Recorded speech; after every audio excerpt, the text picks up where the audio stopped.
Our atmosphere contains a number of different gases. It's mostly made up of nitrogen, about 78%, and oxygen, about 21%.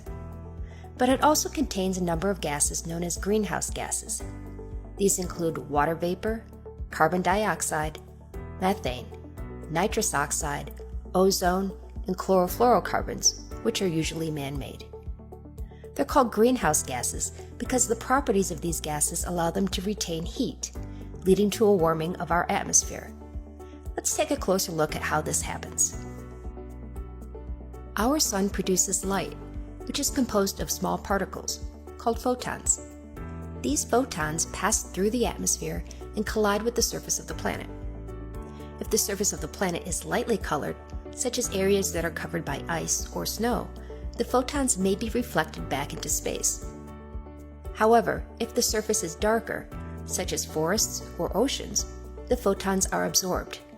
When this happens, some of the photon's energy is converted to heat, which radiates away from the surface. You experience this effect when you wear darker clothing outside. The dark fabric absorbs photons from the sun's rays, usually resulting in heat. This heat from photons, also called infrared radiation, radiates from the surface into the atmosphere. Most of this heat moves through the atmosphere and is lost into space.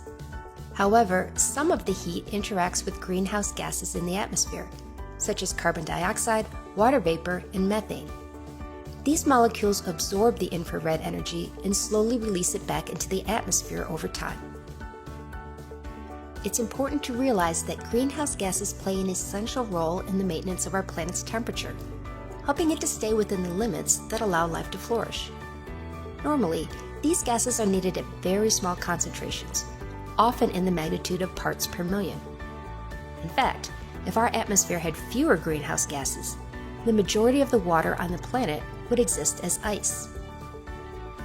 However, human activities, such as the burning of fossil fuels and modern agricultural practices, have resulted in an increase in the concentration of some types of greenhouse gases, most notably carbon dioxide and methane.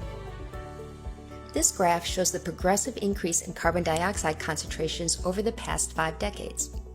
The concentration of carbon dioxide in the atmosphere is now over 400 parts per million, which represents a greater than 20% increase since the 1960s.